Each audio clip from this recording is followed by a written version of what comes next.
যখন আমার টিকটকে 1 মিলিয়ন ফলোয়ার গেইন হয় তখন আমার টিকটক আইডিটা ব্যান হয়ে যায়।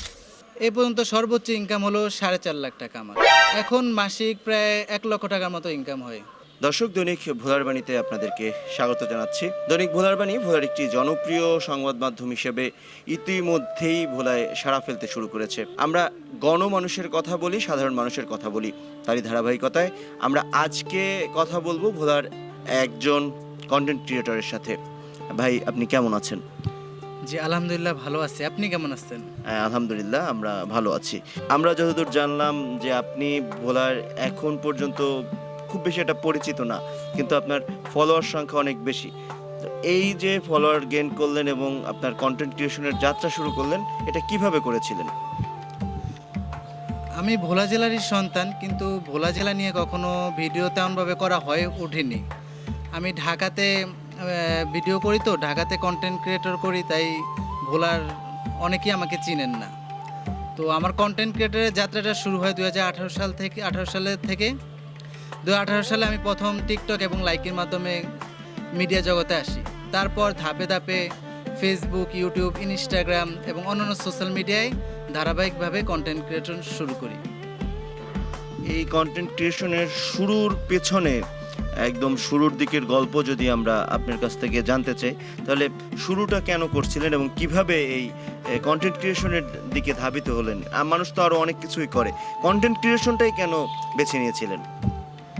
আচ্ছা, 2018 সালে প্রথম আমাকে স্মার্টফোন কিনে দেয় আমার বাবা তখন জীবিত ছিল। মানে স্মার্টফোন কিনে দেওয়ার পরে আমার ভাগ্নে আমাকে টিকটক সম্বন্ধে জানায়। তখন আমি টিকটকে টুকটাক ভিডিও করা শুরু করি।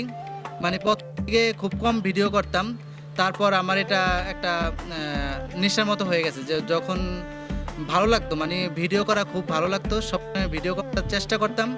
সেখান থেকেই প্রথম টিকটক দিয়ে শুরু করি, তারপর লাইকিতে, তারপর ধারাবাহিকভাবে ফেসবুকে শুরু করি। ফেসবুকে জার্নিটা শুরু হয় 2019 সাল থেকে, প্রায় টিকটকের 1 বছর পর থেকে।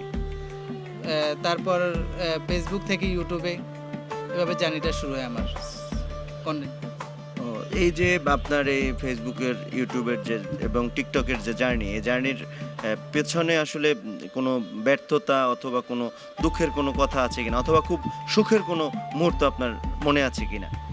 হ্যাঁ, দুঃখের একটা বিষয় হলো যখন আমার টিকটকে 1 মিলিয়ন ফলোয়ার গেইন হয় তখন আমার টিকটক আইডিটা ব্যান হয়ে যায়। তখন আমি খুব মানে কষ্ট পাই, আমি কান্না করি। আমি প্রায় 3 মাসের মতো ভিডিও মেক করিনি, আবার নতুন করে শুরু করছি, আবার নতুন করে যাত্রা শুরু করছি। এটা হলো আমার কষ্টের বিষয় টিকটকের জার্নিতে। এছাড়া আপনি কন্টেন্ট ক্রিয়েশনে আর্নিংটা কবে শুরু করলেন এবং কিভাবে আর্নিংটা হাতে পেয়েছিলেন? আমি আর্নিং শুরু করি 2021 সালে। আমি 2019 সাল থেকে ফেসবুকে কন্টেন্ট ক্রিয়েটর শুরু করি, কিন্তু প্রায় 2 বছর, 2.5 বছর মতন আমার ফেস মনিটাইজেশন হয় নাই, কিংবা তেমন একটা ফলোয়ারও গেইন হয় নাই। তারপর আস্তে আস্তে আমার যখন ভিডিওগুলো ভাইরাল হওয়া শুরু করে তখন আমার 2021 সালে আমার ফেসবুক পেজ মনিটাইজেশন হয় এবং আমার প্রথম মাসের ইনকাম ছিল 30,000 টাকা। এ পর্যন্ত সর্বোচ্চ ইনকাম কত ছিল? এ পর্যন্ত সর্বোচ্চ ইনকাম হলো 4.5 লাখ টাকা আমার। এবং এখন মাসিক ইনকাম কেমন যাচ্ছে আপনার? এখন মাসিক প্রায় 1 লক্ষ টাকার মতো ইনকাম হয়। এই যে টাকা দিয়ে আপনি আসলে কি কি ধরনের কাজ করেন, নাকি শুধু পরিবারের পেছনেই ব্যয় করতেছেন? না, এই টাকাটার প্রায় 40 থেকে 50% আমি অসহায় মানুষের কাজে লাগাই। যেমন যারা সমাজে অসহায় মানুষ আছে, দরিদ্র মানুষ আছে, আমি তাদেরকে প্রায় সময় সাহায্য করি। তাছাড়া আমার পরিবারের দূর সম্পর্কে আত্মীয় যারা খুব দরিদ্র, মানে নিম্ন শ্রেণীর মানুষ আছে, আমি তাদেরকে প্রায় সময় আমার অর্থের একটা অংশ আমি তাদেরকে দান করি। আর যেটা থাকে সেটা আমি কন্টেন্টের পিছনে ব্যয় করি এবং আমার পরিবারের বিভিন্ন কাজে ব্যয় করি।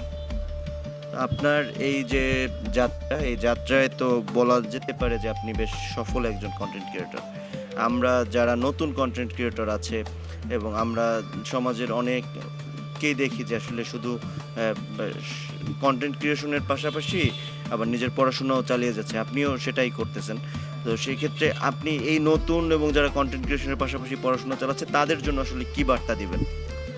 আমি তাদেরকে বার্তা দিব যে পড়াশোনাটা বেশি গুরুত্ব দেওয়ার জন্য এবং কন্টেন্ট ক্রিয়েশনটা পার্ট টাইম হিসেবে দেখার। কারণ পড়াশোনা হলো পড়াশোনা দরকার, মানে প্রত্যেকটা ব্যক্তিরই পড়াশোনা দরকার। আমিও তেমন, আমার যেমন এক্সাম যখন থাকে আমি তখন প্রায় 3 মাসের মতন, প্রায় দুই 3 মাসের মতো আমি কন্টেন্ট মেক করি না, তখন আমি পড়াশোনায় মনোযোগ দিই এবং ভালো রেজাল্ট করার চেষ্টা করি। যেমন কোয়ালিফিকেশন সবারই দরকার।